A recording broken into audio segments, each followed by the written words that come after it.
It is my distinct pleasure to briefly introduce the Honorable Dorothy Pine McLarty, OJ, former chairperson of the Electoral Commission of Jamaica. You know, Mr. Golding mentions several persons who have served, and Dorothy Pine McLarty is one of those persons whose name you say with a level of reverence and respect, because you know,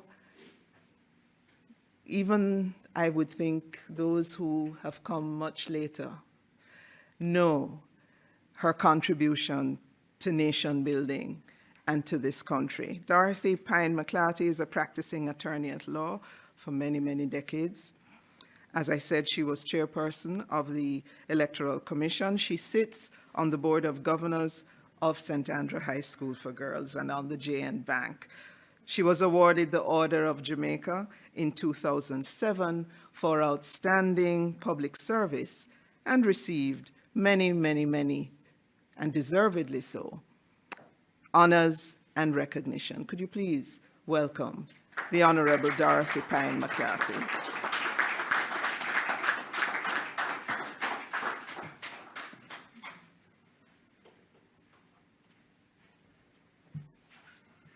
Thank you, Madam Moderator.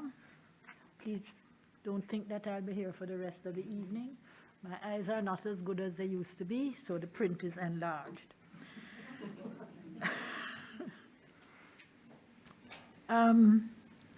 All protocols observed. Distinguished ladies and gentlemen all, and may I say friends as well. The UWI regional headquarters is indeed the perfect setting for the launch of Elections and Governance, Jamaica on the Global Frontier, the Independence Years. Professor Errol Miller has produced a masterpiece.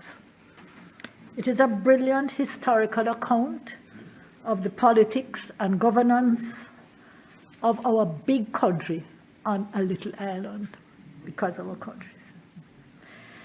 And to be mentioned in it, to think that I witnessed sections of its making, unaware that I was part of history, fills me with pride, humility, and gratitude.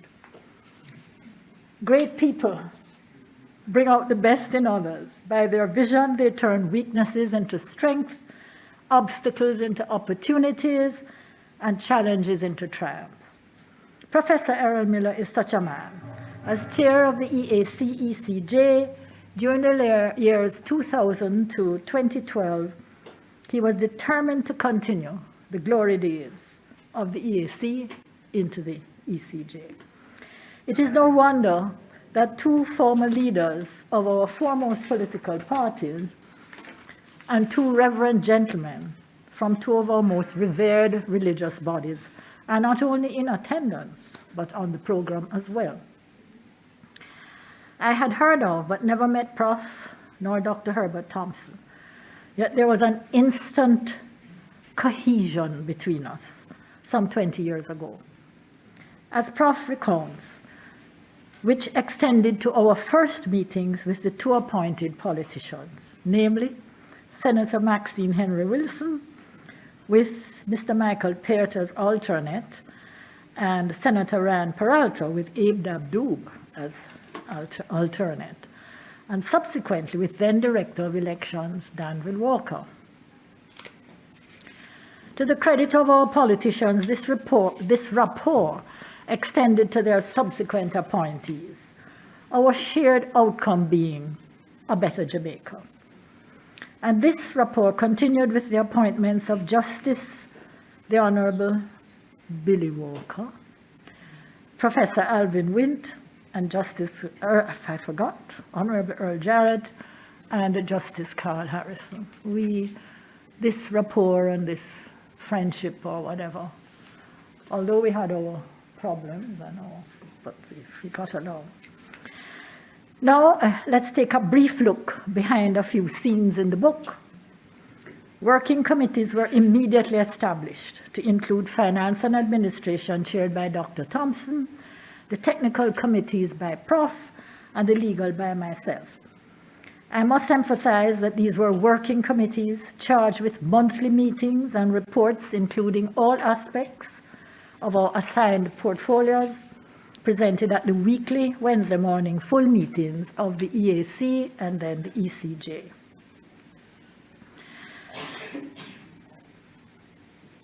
At the outset, two issues deserve special mention. One, the electronic voter identification and ballot issuing system.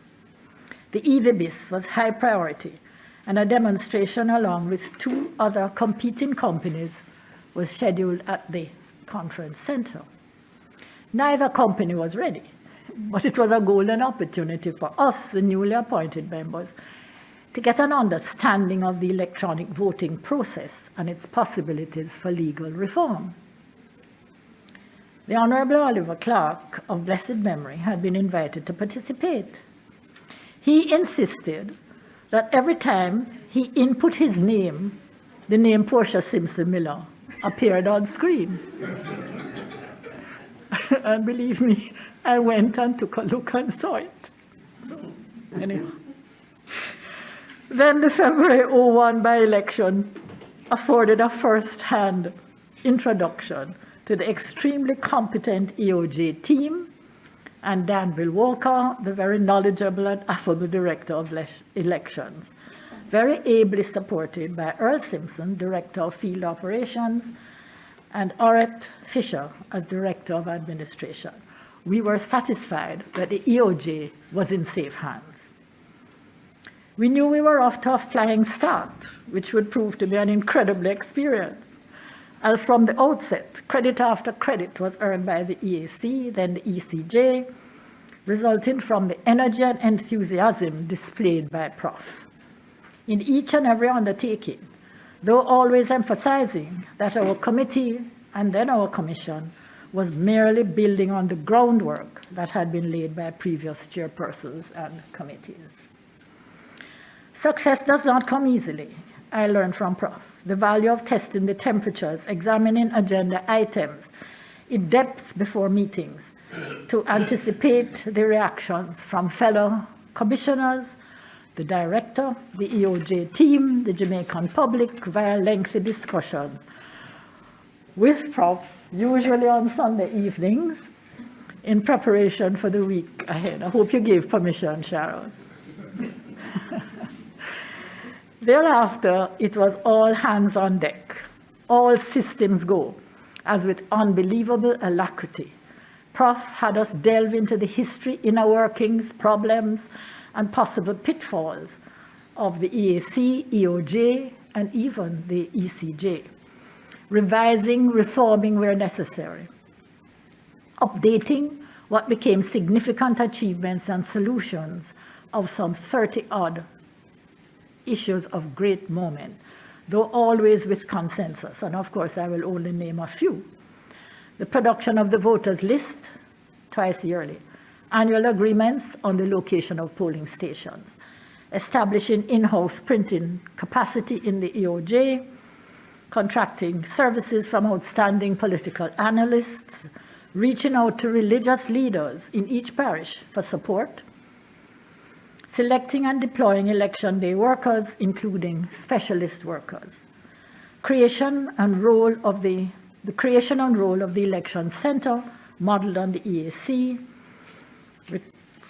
which included cafe, establishment of the constituted authority, a changed approach to international observers, a new media strategy, review of constituency boundaries, attendance of the alternate nominated members at EAC meetings. These and several others were accomplished by Prof's erudite and scholarly approach to all issues and his ability to simplify complex issues.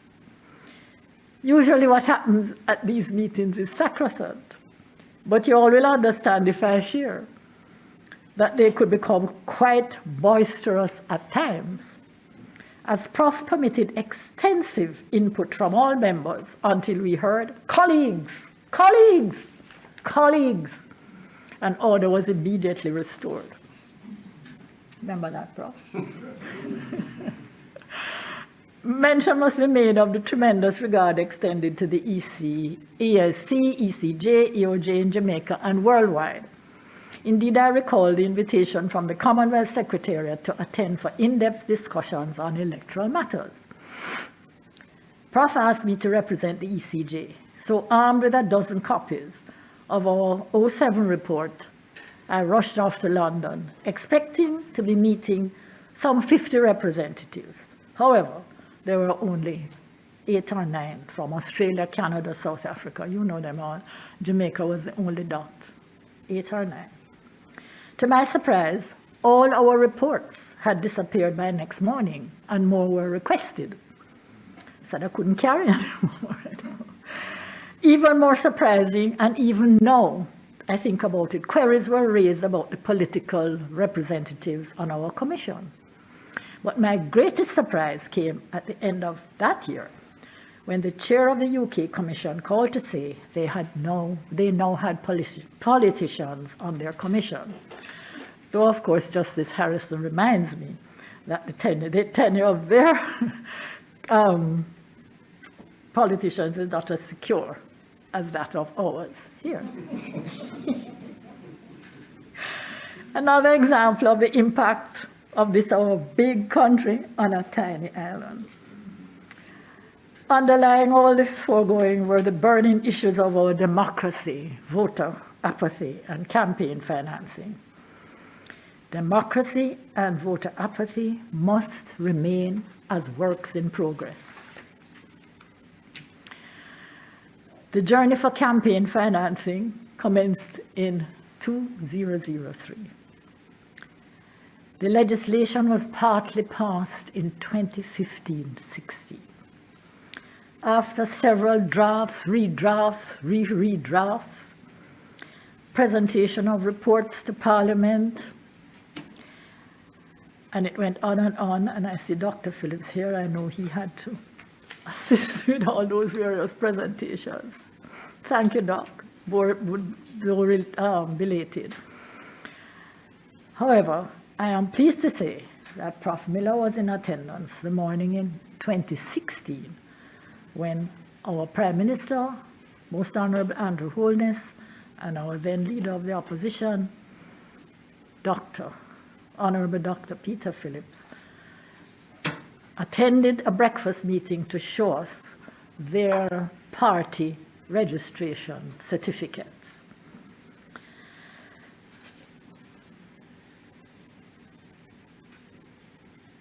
And informed us that the regs for the legislation would be available shortly, which took about 2 more years, 2018. The final segment of the book contains and recites a plethora of intriguing occurrences, measures, sagas, recommendations, reports, and many more topics, too numerous to mention, related to elections and governance, which make excellent reading for historians, academics, students, and general information on our country. In closing, I ask, what is it that explains why some people are able to achieve what seems impossible? In view of his numerous attributes and his strong Christian principles, I often wonder if the new word featured in the English dictionary, Jamaicanly, yeah, look it up, was created just for Professor Errol Miller. Yes, Jamaicanly. Let me share the definition. Defying the odds with style, flair, and aplomb in such manner as would normally be deemed incredible or impossible. Cheers, Prof. Here's to the next edition. Thank you.